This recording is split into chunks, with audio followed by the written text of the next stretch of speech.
Good evening. I'm fascinated by immigration that happened from Ireland and Northern Ireland over the last number of centuries. Where did the people that left Belfast and surrounding areas, latterly called Northern Ireland, where did they end up? And I'm fascinated where the people who watch my videos are posting me from. It's all over the world. It's, Canada, New Zealand, Australia, South Africa. But then there's other places, that you wouldn't immediately think of, Norway, Eastern Europe. Now, not all of the people who post me are expats or people from Northern Ireland, but a brave number of them are. So where, are they? And this wee video that I'm going to do now gives you some indication where Northern Ireland people or Belfast people ended up or have ended up. Now, whether they'll stay there is another matter. So, did you know that there are at least 10 different locations, cities around the world, towns around the world that are named Belfast? And this one here is in Price Island, Edward Island, Canada. And it has the island's oldest lighthouse at Point Prim. I certainly didn't know that.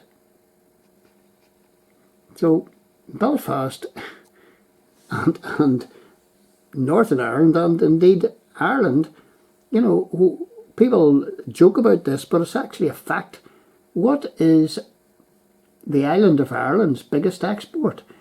It is people. It is people, folks. And here we have another one. This is Belfast, and I can't pronounce this. It's in South Africa. I'll give it a stab. The Mpumalanga. No, that's not right. The Mpumalanga, South Africa.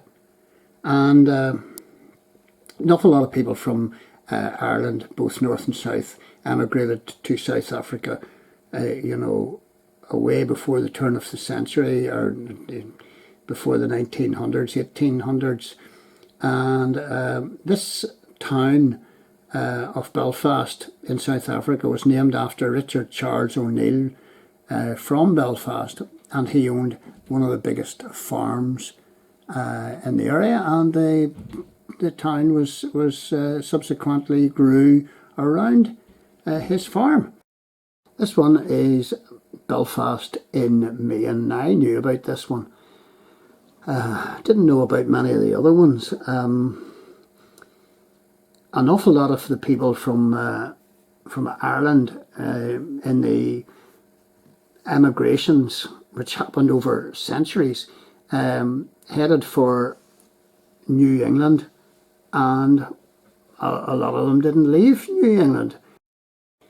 In the early 1900s, there was a Belfast, Nebraska, and it doesn't exist anymore. It's now farmland, but it did exist. And I remember looking through old family photographs where the McLeans had ended up, and there were McLeans in Nebraska. I don't know, second, third, fourth cousins. I've lost touch, regrettably. This is another Belfast, and this is another one in New England. This is Main Street in Belfast, New York State.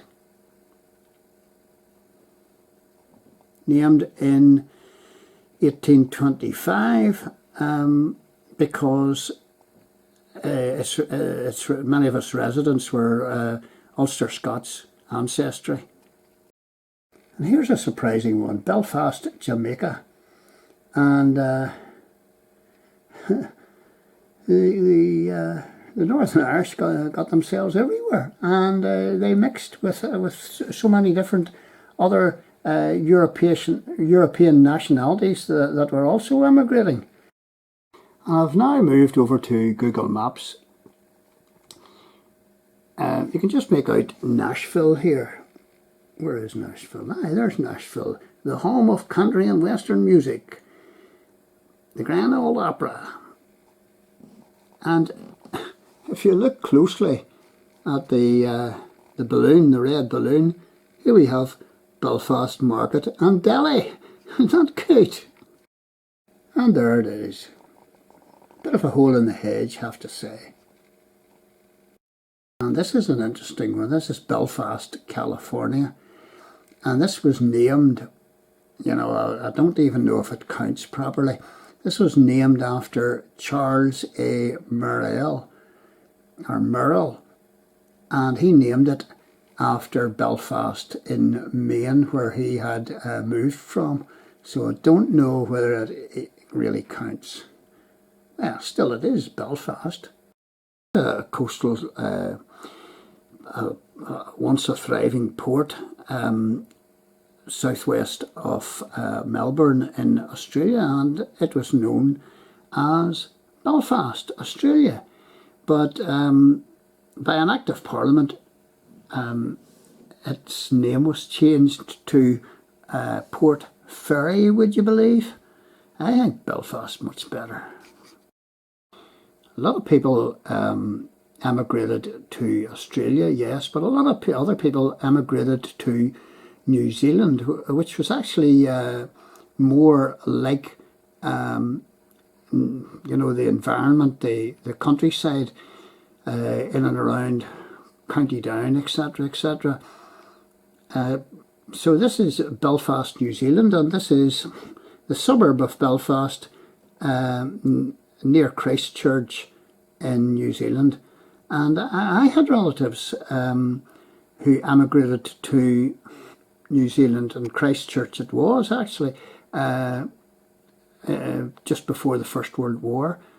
And I've made a video about them, three of my great uncles, and they came back from New Zealand to fight in the First World War with the New Zealand Expeditionary Force, and one of them was killed at Ypres. The other two survived. One of them headed back to Christchurch, and the other one headed off to America. So he only stopped off at Christchurch and then headed off again. Must have been a bit of a rover. So a lot of folks emigrated to New Zealand, and here's Belfast, New Zealand. And I have to admit, I have lent heavily upon this article in Belfast Live. It's entitled Belfast Abroad, 10 places around the world which share their name with Northern Ireland and the city of Belfast. There are plenty of Belfast scattered around the globe, and I've lent heavily upon this article, and it was written by this girl here, Jane Corskadden. I think it's I found that most enlightening. And get hold of the Belfast Live online and check this out for fuller details, which I haven't included.